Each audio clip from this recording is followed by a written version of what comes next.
Hello and welcome to this discussion on utilising public blockchains for financial inclusion in the Arab world.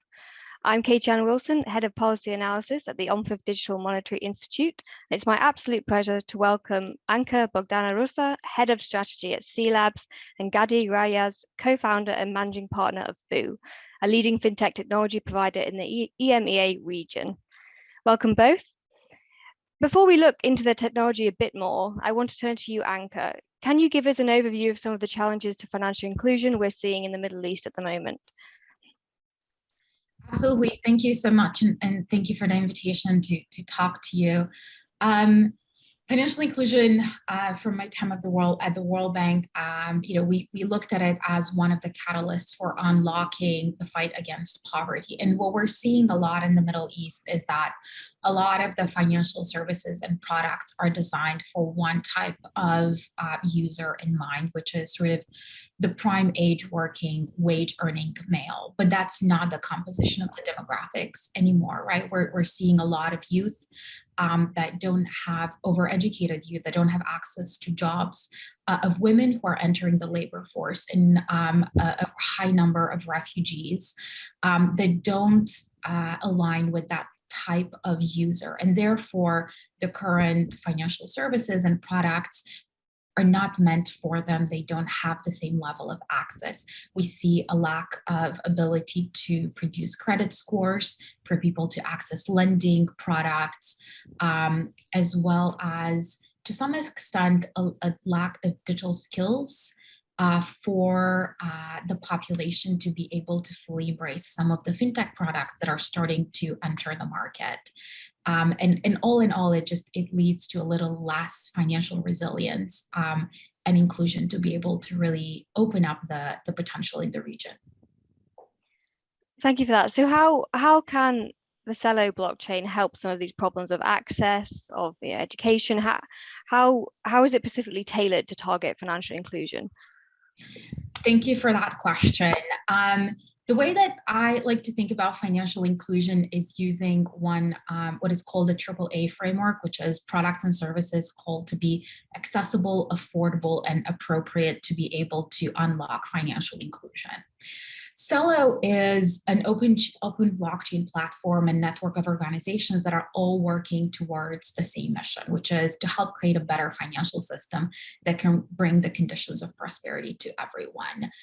The way that I would almost frame Celo is as a second generation blockchain, which takes some of the classical advantages that we associate with blockchain, such as speed and cost of transaction and the smart contracts, the programmability side, and really takes it a step further to make it available for everyday life.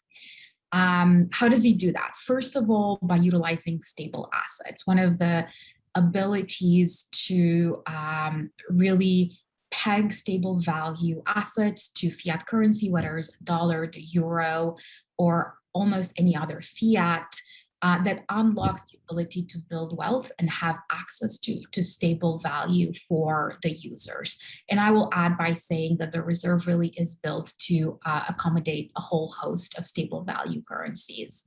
And then what it does, it also brings the usability closer to the everyday user by mapping the public blockchain key to the phone number, thus creating an identity for the user on the blockchain. And that does two things. One, it makes it as easy to send funds as it is to use Venmo or mobile money in markets where mobile money exists. But then what it creates is it creates a persistent portable identity on the blockchain for the user in a way that it can then build back credit scores by you looking at that history of transaction. And therefore, a whole array of services and products can be built on that. The benefit of Celo is also that it is a proof of stake by making it very scalable, being able to process a lot of transactions and process them very fast in a low energy efficient way. That is possible because Celo is really built for a mobile experience. because of that, it not only works almost 1,000,000 times faster in finality of transactions than a lot of other chains, but also works on very simple smartphones, and there are feature phones integration. And so being able to almost have offline transaction on the blockchain by using just the mobile data. That makes Celo extremely interoperable. And so the developers that are building their solutions on Celo immediately have access to the ecosystem of tools and developers that are building in other ecosystems such as Ethereum, Solana, or other chains, including Bitcoin. And then last but not least, this is a point which I think is really important, especially as we're having a lot of conversations around climate change that tend to affect some of the most vulnerable people. Celo is carbon negative. It is programmatic. It has programmed the algorithm in a way that it estimates the energy consumption of running the network and then puts funds towards carbon mitigation through projects such as reforestation. Thanks, Anka. That's an extensive and excellent overview. I just want to turn to you, Gaddy, now. We'd love to know why turn to use this open source blockchain. I think you've got extensive experience in the Middle East already, building wallets and payment tools on non-blockchain. So why move forward with this kind of blockchain, and what is the potential use for CBDC in this area? Hello, Katie. First, thank you for having me. So yeah, so actually for what we do is we provide fintech solutions for banks, central banks, and financial institutions. And the idea is to have an innovative product and having a quick time to market solution. So, so we had the privilege to work on many projects in the region. As you mentioned, wallets, micro lending, digital banks. The opportunity here is to be able to move from traditional payment solutions into a blockchain based. There are a lot of advantages when it comes to security, reliability, resilience. Now, what's nice about Celo is that it provides all the design principles for a central bank digital currency or a digital currency. As Anka mentioned, it's permissioned. It's interoperable. So one of the challenges when you provide such solutions that you build islands of mobile money, but here you have the ability to be able to interconnect those solutions. So this would come out of the box. Thank you, Gaddy. We do want to move forward from these islands of mobile money and fractured rails. Could you also tell us how easy then it is for central banks to test this? At the moment, they're bombarded by technology providers offering their solution. How can central banks begin to look at this public blockchain and use it and test it? Sure. Let me just show you a slide here. So here you have the Celo network, which is the blockchain.